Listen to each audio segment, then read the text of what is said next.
The point that I'm trying to make is that by adding tops and bottom to a more elegant piece, you move it to a different spot entirely. So this is why we do it. Now there's a couple of other thoughts on this. We can improve stability. We said that. We can make a taller piece tall. We can change the looks of it. Uh, but there's a number of steps that you got to go through before this can happen. So I'm just going to put that here for a minute. Put this aside. I picked a piece that has no hope for getting anywhere, so we'll use that for the demo.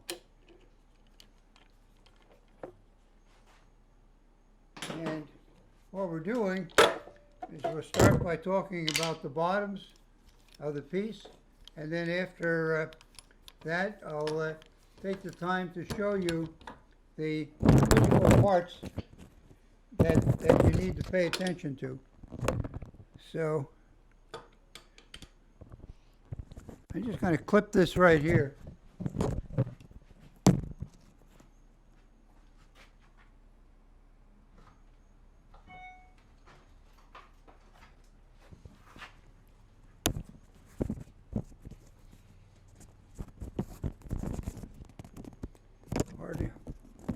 Hardly no place to put it, is there? There we go.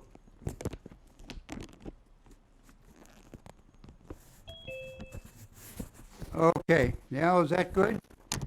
Audio fine? Okay, so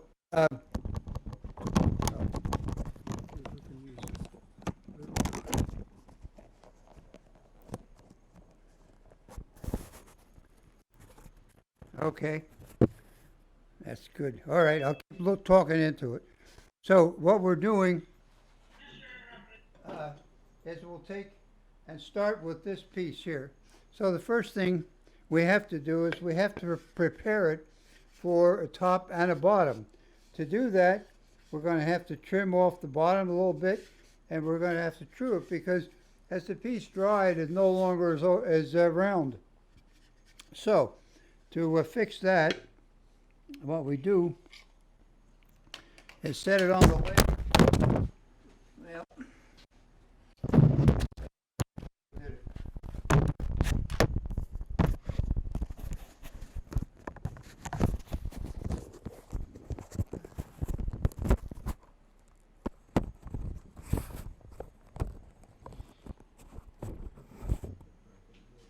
okay. That's going to fall off as soon as I move. How about I hold it? Okay. I'll just try and give me that thing. Okay. Then we'll do it that way. So, first step.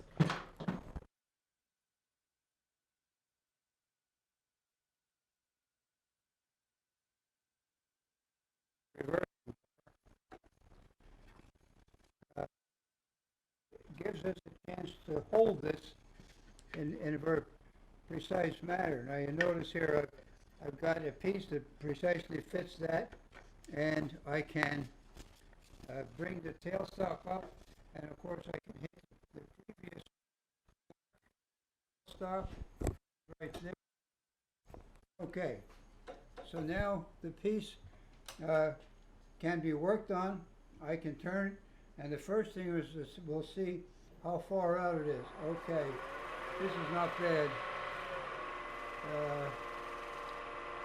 Actually, that I'm not going to do much with, but I am going to trim off this part down here.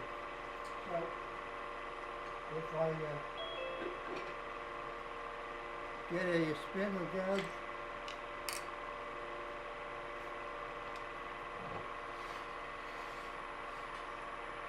and I come in here and shear on this down.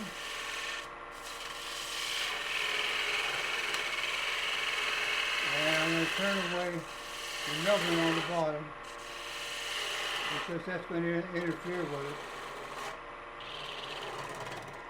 Spindle gouge enables me to get in there very tight.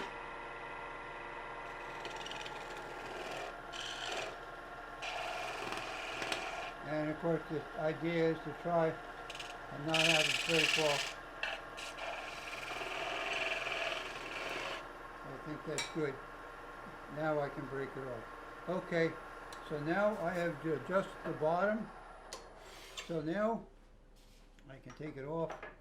And you notice something else here, that the piece was right on the pith. And the pith is a very weak spot. So that weak spot there would break off.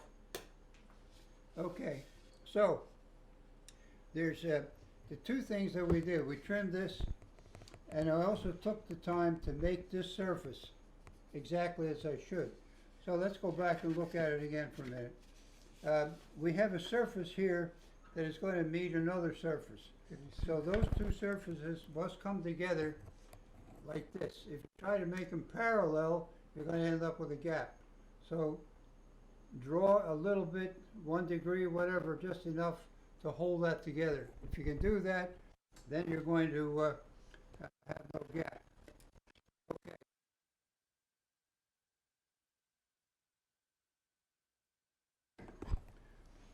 By the way, this reversing bar, I wrote an article on that back in '06, I think. It was published in the AAW Journal. And I've been using it since, because it enables me to work on the piece completely free of trying to hold the tenon or anything like that. So that gets us there. Now, if you're going to true the outside, you're going to have to take and make some measurements.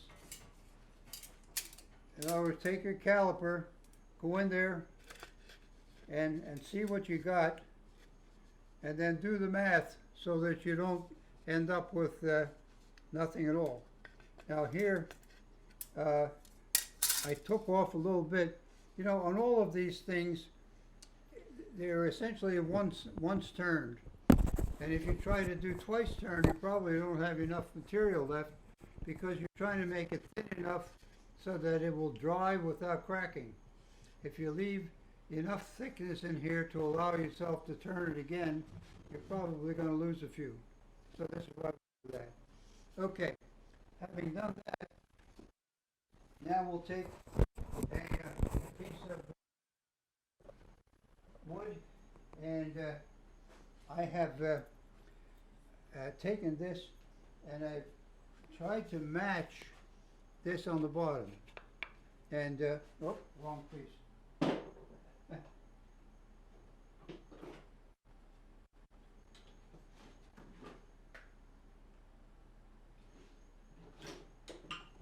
Move there.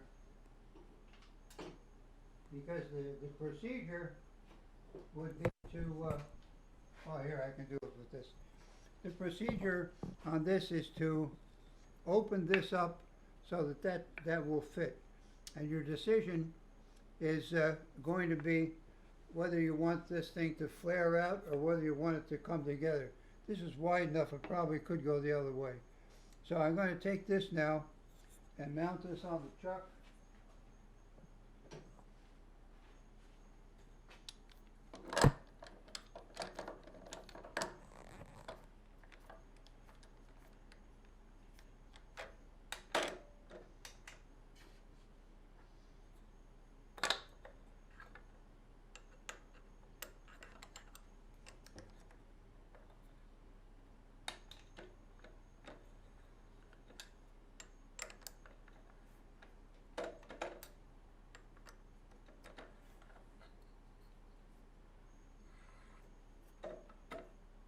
Now, I had already turned the tenon on there so that I could seat it on this chuck. And we want this to happen. Now, I've already taken the time to figure out how much this was, and I ran a Forstner bit in that was smaller. So now I'll complete that by opening that hole up where most of the time you can use many different tools on there, but the most common tool that we would reach for would be some sort of a scraper. You can use a point tool, some people do that. But the kind of work that you're trying to do is just to open this thing carefully. So I'm going to now open that up a little bit. Now I'm using a bidan here, and it's important on the bidan that we will not walk away if you put it slightly above center. You know, let's just see how close that came. Just about perfect. Okay, so now all I've got to do is take that down the rest of the way.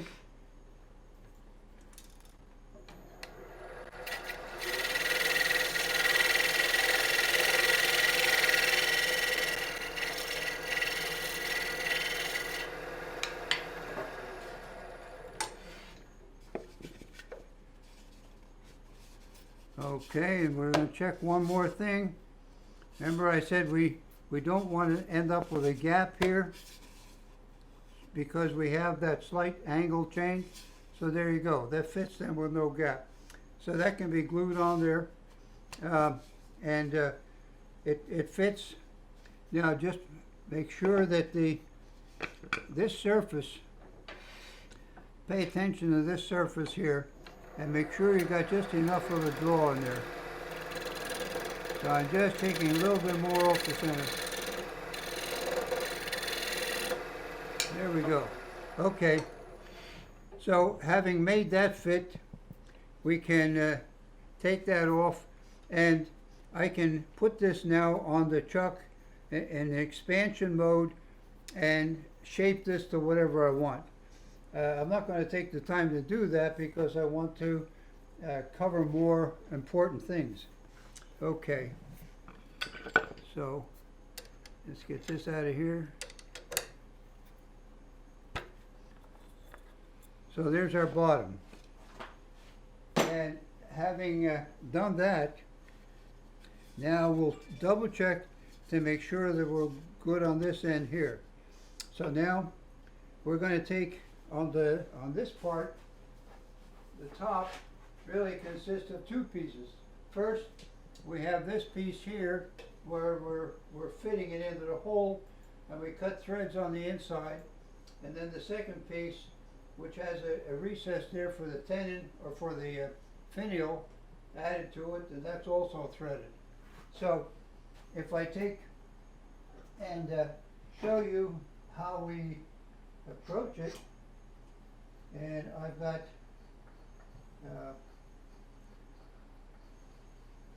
on here, I took the time to make this fit.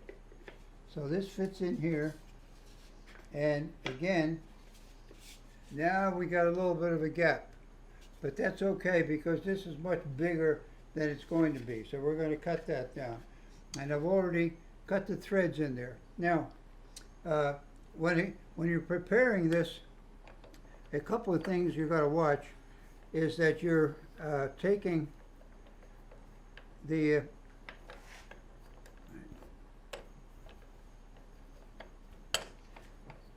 you have to cut a relief, and cutting the relief is important because when you're cutting threads, you've got to have some place for the cutter to go when it meets the end of it. So towards that end, I have used an old tool here, which I don't use anymore, but this is an old Sorby, and I took a cutter and mounted it on the side, and that's sharpened, so I can lay this right on here and just pull it over to cut that relief. Very easily done. Okay, so we have that done. Now you have a piece that we can proceed to hold in in this one, and we can shape the outside.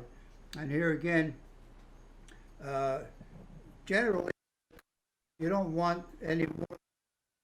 Plan would be to take about a 1/4 inch thickness and to cut the thickness of this down to just fitting nicely in there.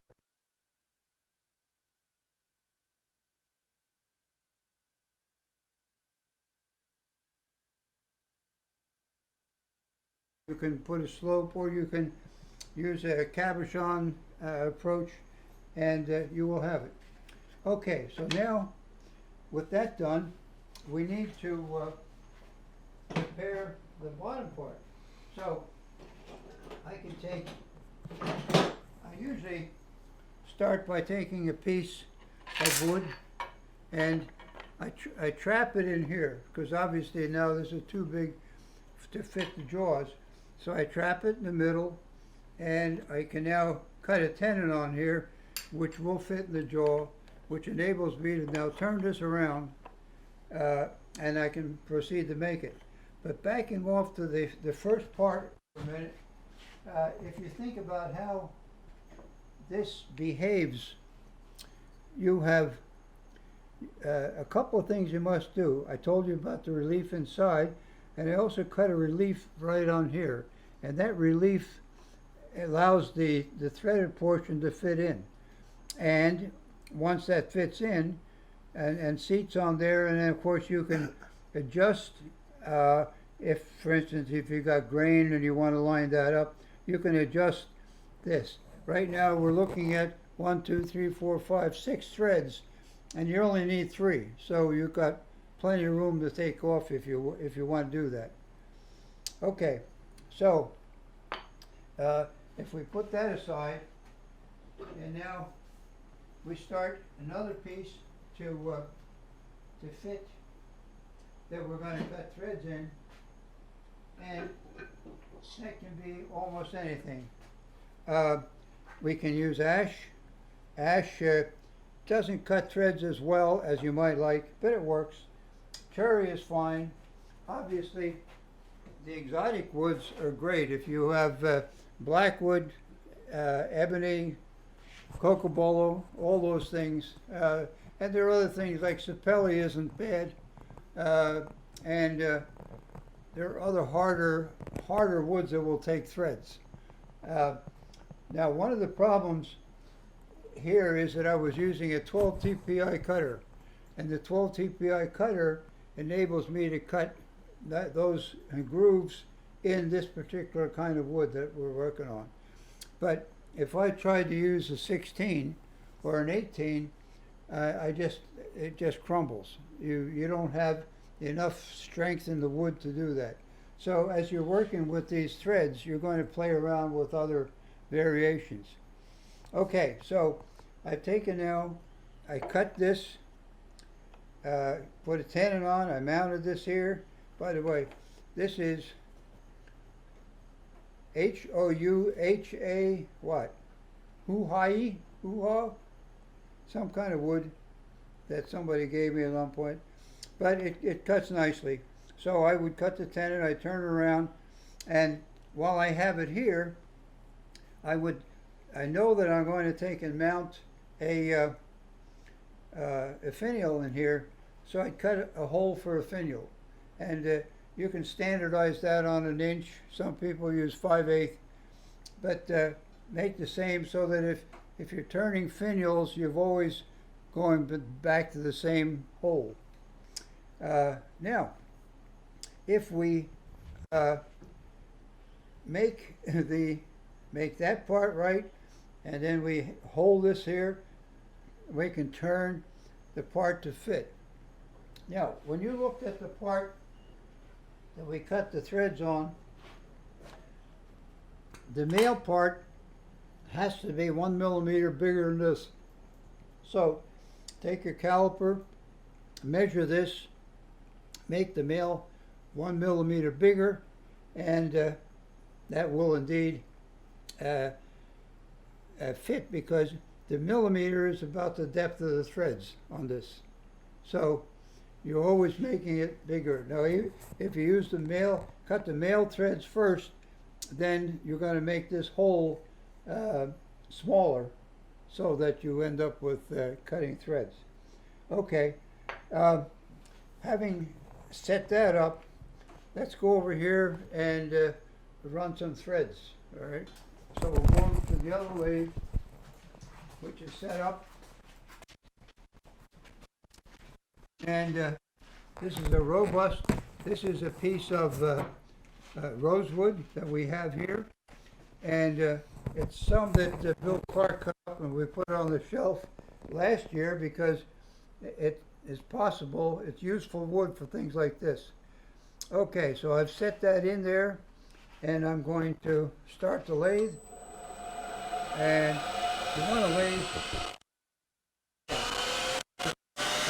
turn this in, and I'm starting to cut thread.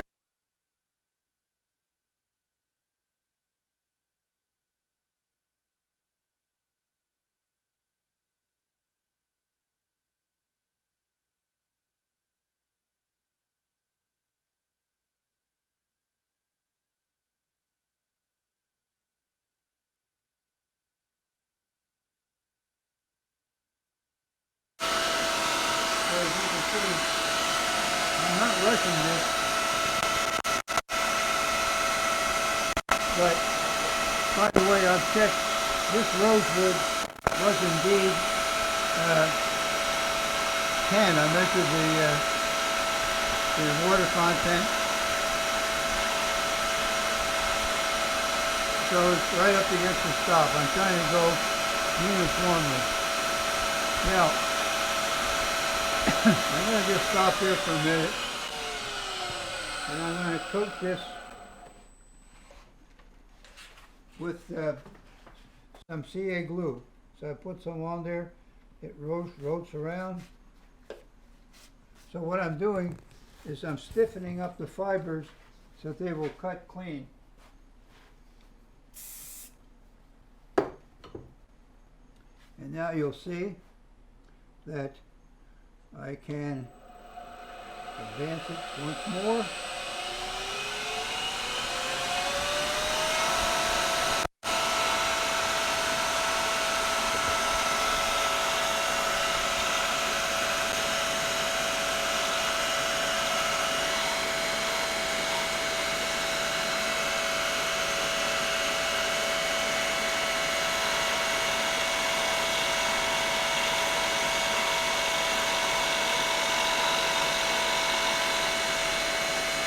So now I've got some thread showing. It's not this, but I want to try to fix that.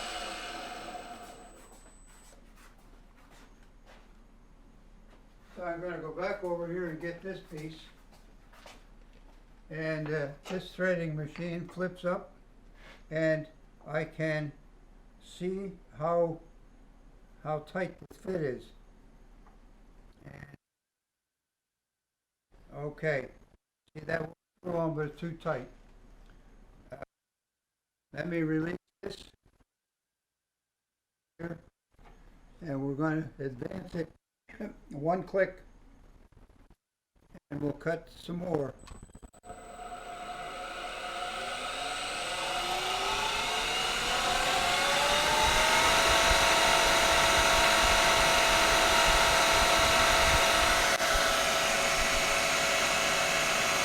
When I do this, I try to pull it away so that I only cut going in. I don't want to cut pulling out.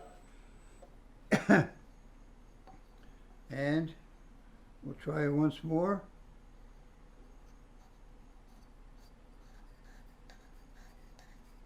And it's a little tight. Yeah, this is a little tight. See, it doesn't close quite right, so I'd have to true that. But I'm going to take and go one more here. If I can get it out.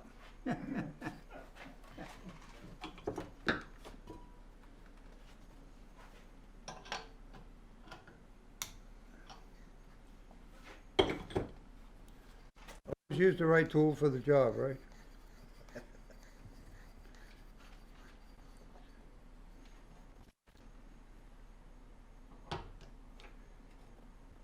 Before they came up with this flipper, it was very difficult to see exactly what the fit you got when you were after.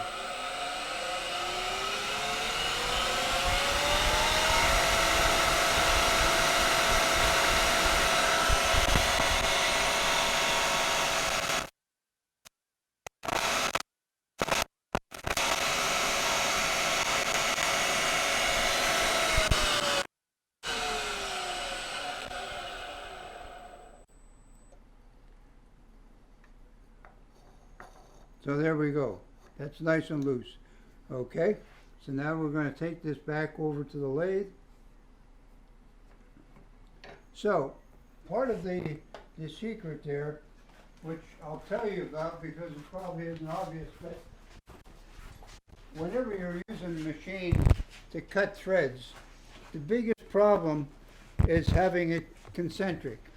So obviously, if it's off center, then the threads are going to be cut on one side and not on the other. So you want them uniform. Now, that particular 12 TPI unit was perfect. There was very little reflection, but you notice I did what I could to help myself. First, I put the piece in the chuck. I carefully made the piece fit the jaws, and then I did all the turning while it was here. Then I took the whole thing back over, and I have everything as close to what it started out to be. If I take the piece out of here and put it into another chuck, I'd have lost something. So that's why. Okay, now at this point, I think we can begin to talk about other things. Now we're going to finish turning this. So if I put this piece, get this out of here.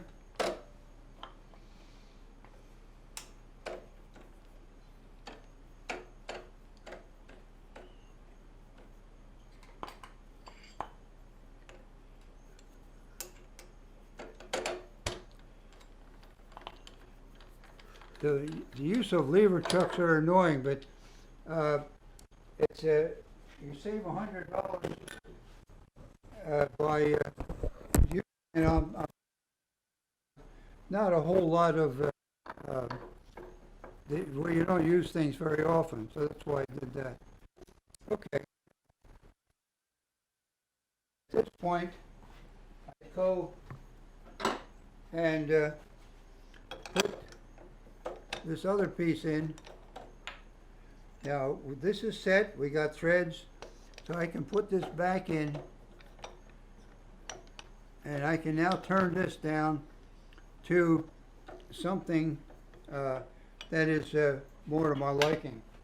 And as I said, the variation is of course endless here, but I'm going to take this down in diameter.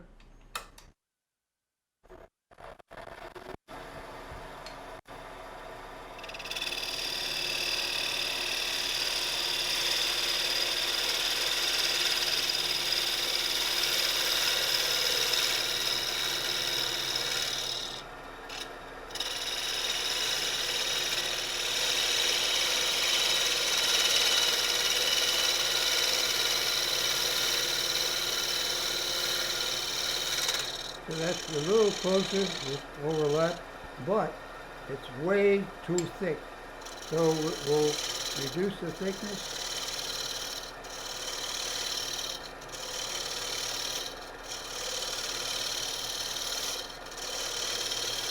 Well, I would normally take that even farther, but I just want to look at it critically from that.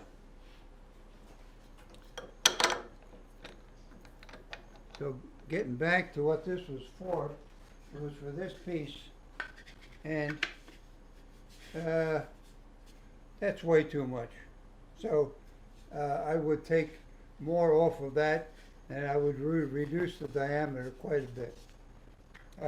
I can play with that. I usually play with that for some time, and I'm not going to bore you with that. I'll put this back in and screw in the piece. Now before I do that, put some wax on it. And again, Cindy draws this as use kiwi shoe polish, because you can open the lid and close it with one hand, all right? So by waxing this, because I'm going to take it, I'm going to turn this back in here. Now I'm going to turn this, and I'm going to shape this whole thing, thread it in there. If I do this wrong, I need to get a wrench and take them apart. And of course the alternative is you can take a slight recess in the bottom. And I do that more often than not. If I come in with a 1-inch hole with just about a 1/4 inch deep, I can put that in the expanding jaws, bring the tailstock up, and it holds well enough so I can shape this thing. So this is what we would do now. Because I have it held, I can get away with this.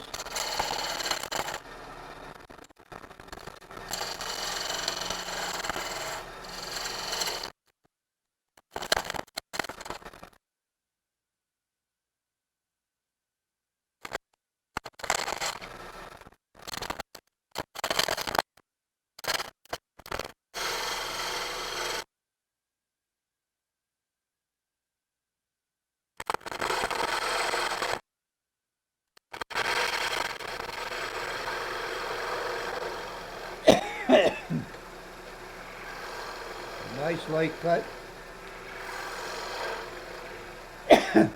Now, I'm going to take and come in here. Remember, we're going to put a in there eventually. So pull that out.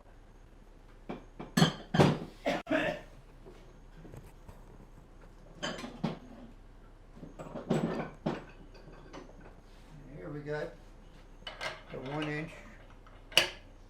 So this will, you can then turn the finial and give yourself this much space.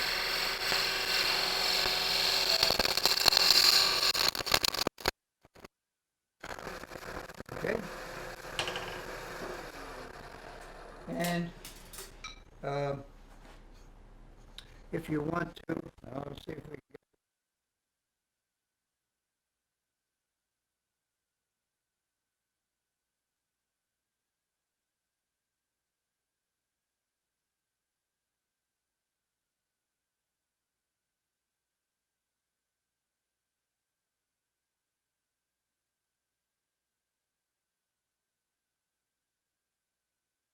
Up.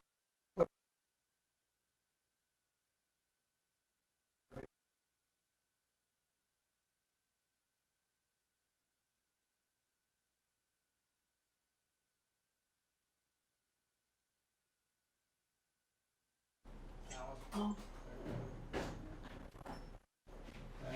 going to get the wires.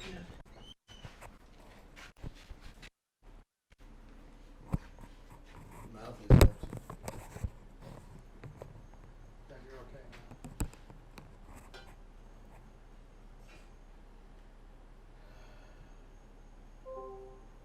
Alan, she said that.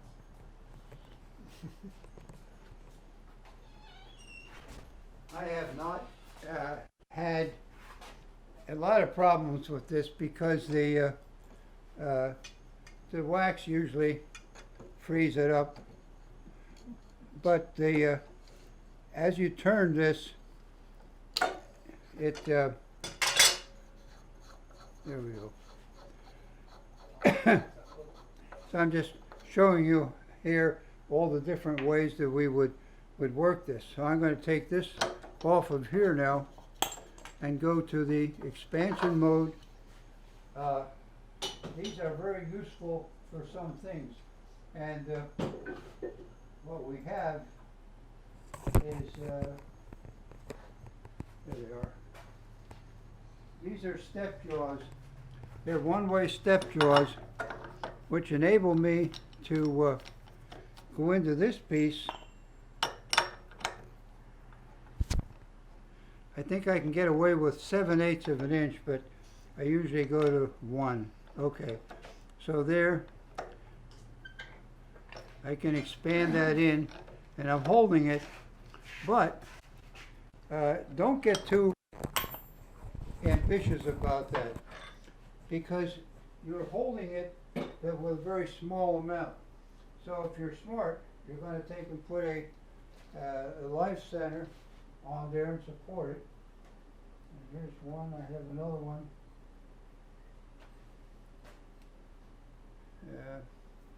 I have one without the cone.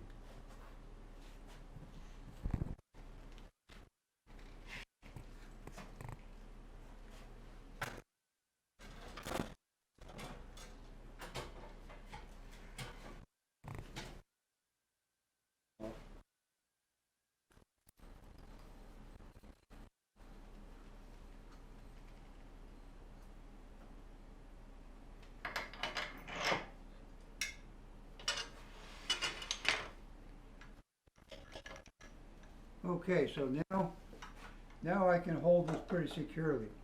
But the diameter of this, so I'm going to do that. You don't need that much. I can now start to cut this down. Now, I get a little wobble, but I'm just turning the outside, so it shouldn't matter to me.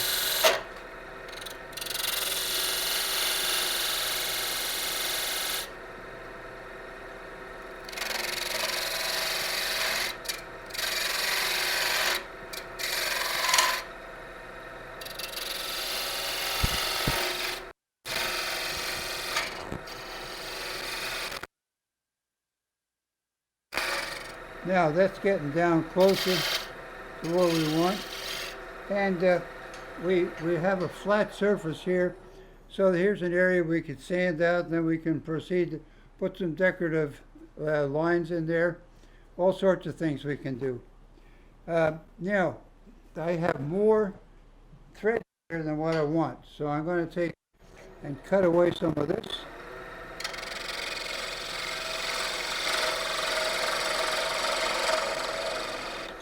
And now we're going to see, and I quite often take and do something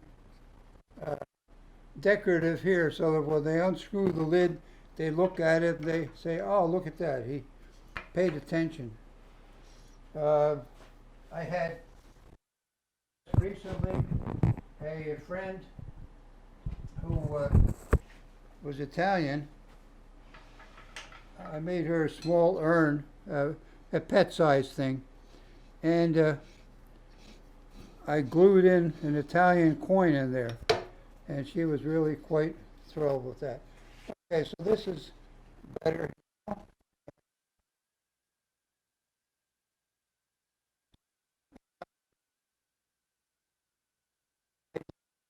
See what we're up against. Okay.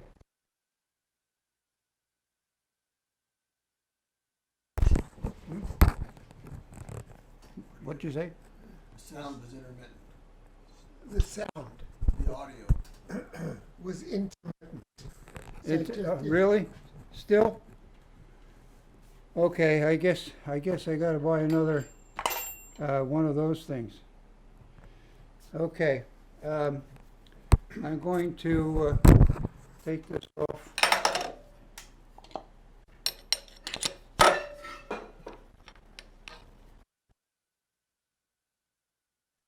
Here is to show you different chuck configurations that you can use to turn this without having to resort to glue blocks and jam chucks and things of that sort.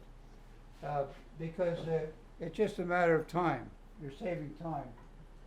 Now, I'm going to take and show you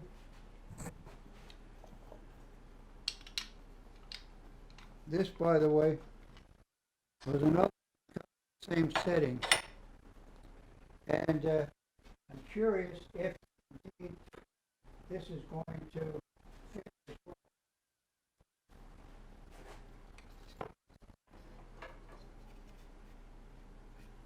Sure. It's one of those days. It must be the temperature, right?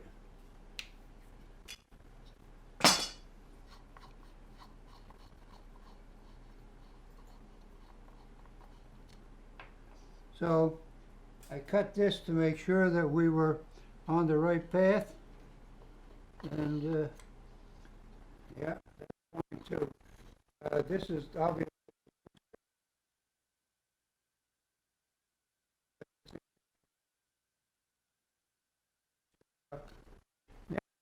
Uh, what has changed? Well, is this the only way to do it? No, of course not. You can hand chase threads, which is easy to do.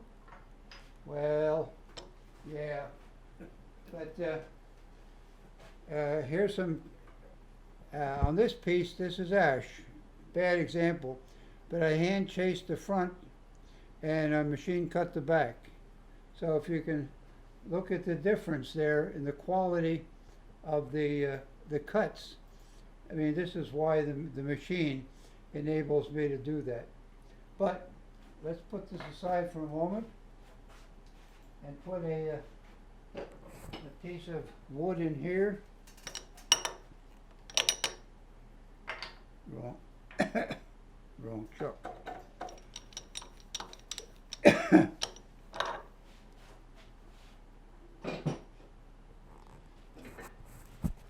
I've always been fond of the the Vic Mark jaws for doing tenons and such.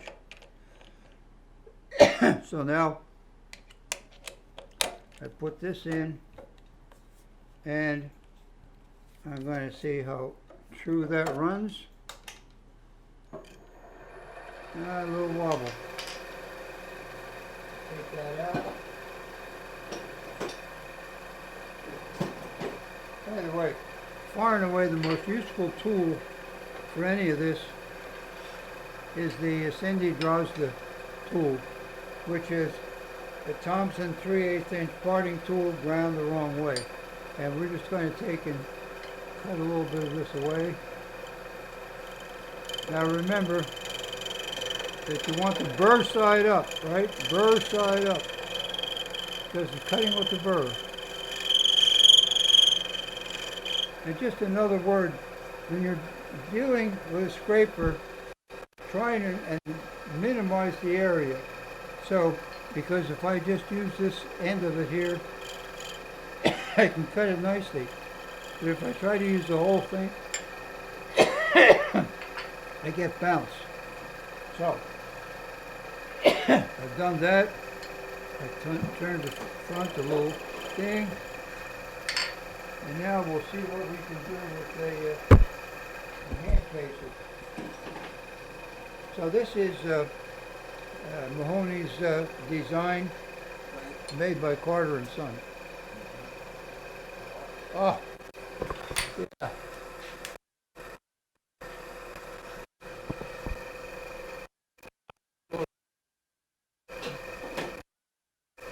Thank you. So now I set this up. I've opened this. Matter of fact,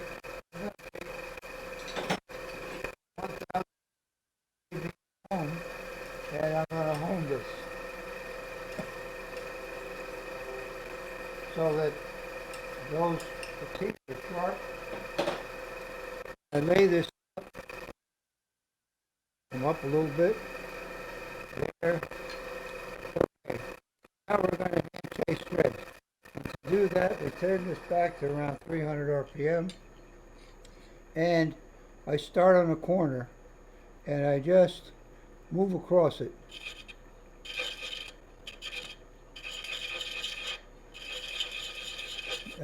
Don't push on it too hard. Let the threads cut themselves. And when you get a little farther, you can move along.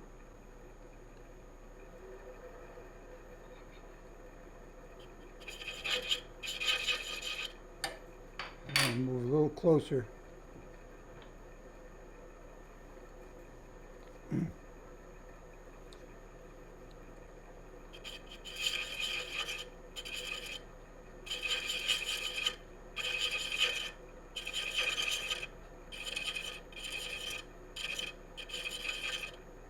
Now I can move along.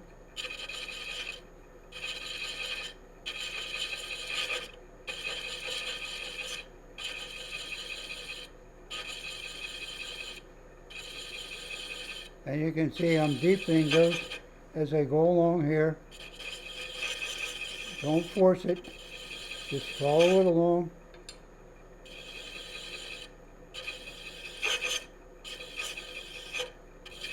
Just remember to lift this off before you get to the very end. I'm having a lot of trouble with this, and I think because there was a bar conclusion on this. Okay. So you can see I'm moving uniformly across here.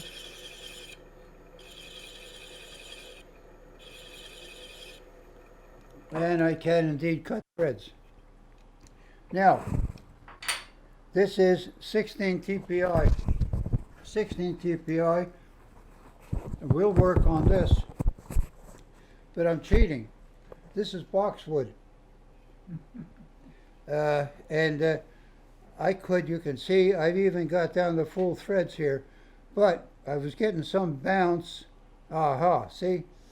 I told you there was a little bark inclusion, and that was enough to throw it off. If I have the room, I would obviously take and read through that.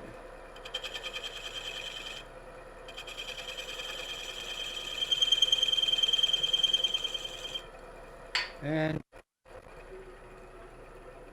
start over.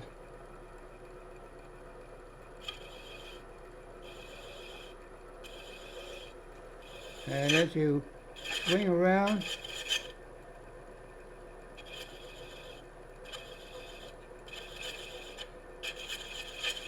don't force it, just keep moving.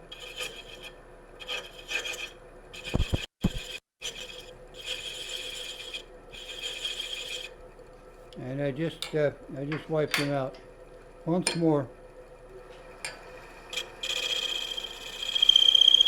By the way, I shouldn't be doing this because this tool just arrived yesterday. So I can use the excuse that, well, I haven't had enough time with it, and like anything else, there's some tricks.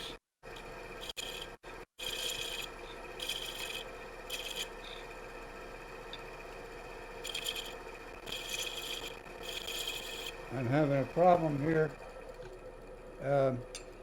It's dragging on the tool rest.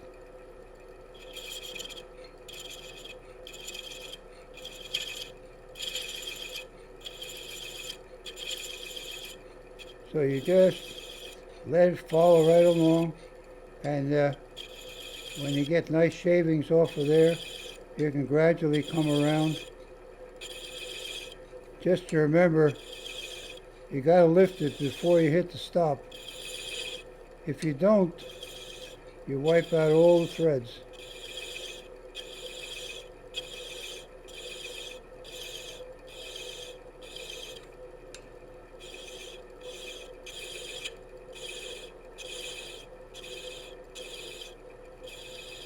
Okay, so there, you can see I did indeed cut usable threads, but as I said, on boxwood, I could probably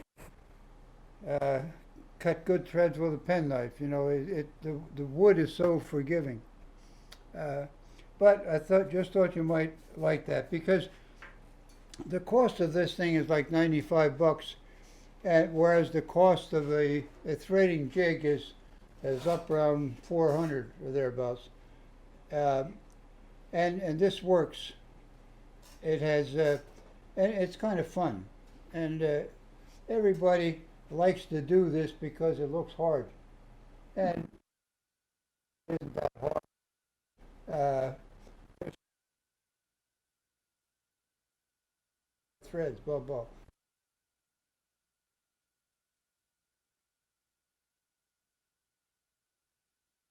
Same.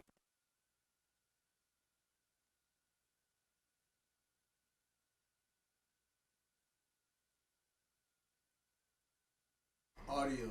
Oh, audio, audio. Okay. So if I was going inside, I would use the tool rest here, and I'd go into the hole and I'd push in right off the corner and gradually work around.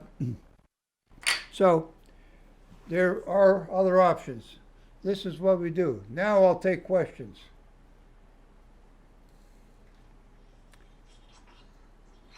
No, no, no, not much interested, I guess, huh? Well, Frank, you mentioned three different TPIs. Which one is your favorite? Well, uh, when we first got the threading jig, it came with an 18, and that required really good wood.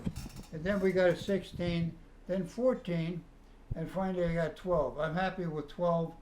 Uh, there's a 10 TPI available. I'm going to try this. Now, we've been playing with this for many years. As a matter of fact, I have here.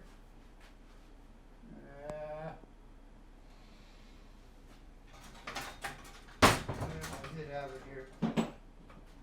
Yeah, here it Are you able to get those from Simon now, Frank? is. Is what? Are you able to get those lesser TPI parts from Simon now? Yes and no. there's there's some real complications. I'm probably going to end up buying Hampshire sheen polishes in order to have him ship the Hope parts because he's a dealer for Hope. Now, why isn't Hope shipping? I have no idea. It doesn't make any sense. He says, "Oh, it's an insurance problem." Sure, I don't know. But anyway, a long time ago, here's a a nice thread, and you can cut threads with this. Now I ground off one side. You can put this in the handle, and you can go ahead and cut threads the same way I did. We did this 20 years ago with mixed success, and of course we've had a number of demonstrators who showed us how to do this. Mark St. Ledger was one of them, and he had a similar gadget to this. Is that an old bolt or what is that, Frank? Is what? Was that an old bolt you were holding for threads, or I wasn't clear what that was?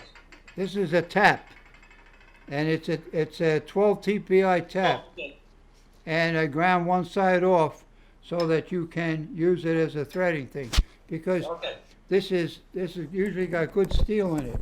Now the problem in the past was, and if you buy the Sorby version of these things, they're made out of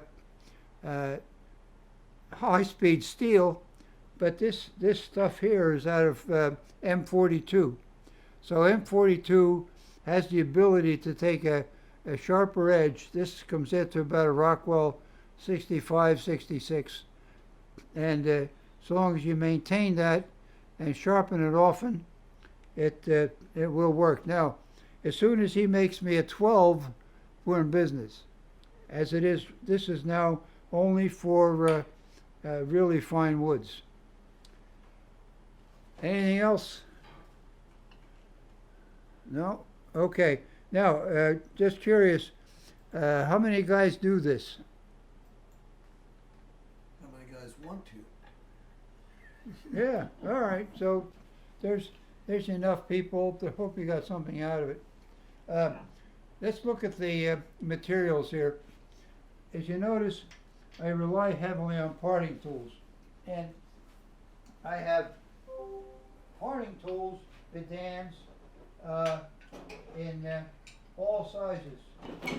And including, you know, the common Nick Cook's tool is fine for cutting the reliefs. That's very good. Here we have a 1/4 inch. Here's a 3/8 and another 3/8. And I have this one here happens to be out of cobalt, and it's very hard. It's but it holds an edge pretty well. I'm happy with the Thompson tools. They're a V10. I think you can say the V10 is not as hard as M42, but in my hands it seems like it holds an edge longer than the harder tools. So there we have it. Now, the bottom there, when we're gluing these pieces together, we would normally use the Type-On. However, lately I've been using this Parfix, and what this is cyanoacrylate, but it's a flexible, it remains flexible. And Sure, because it remains flexible, we can manage to make it work. And also, Show it on the, it will glue with very little pressure. So, it doesn't show. oh, there it is, okay. So, it comes out of Parsons, the same people that make 3408. But, you know, when it comes to gluing pieces together, the jury is still out in my mind because, you know, the famous happening about 20 years ago was some very fine pieces in high-end galleries fell apart because they were put together with cyanoacrylate. And cyanoacrylate, crazy glue, is hard and brittle. So as the wood moves, it popped out.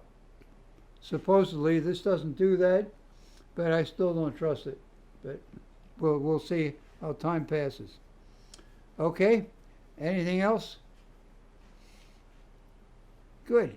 Okay. We had some fun with this. I'm glad to help if you have any problems, and there are many other ways to do this. Now bear in mind, the standard threading jig was the one that Baxter came up with. And the advantage to him, Baxter's jig is lathe mounted. So by having it mounted to the lathe, instead of, you know, all of these Simon Hope things are mounted to the banjo. And but the fact is that we have managed to get better success out of this.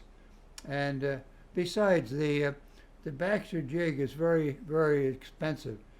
Of course, Willard Baxter died a long time ago, but they're still being made by Bestwood Tools.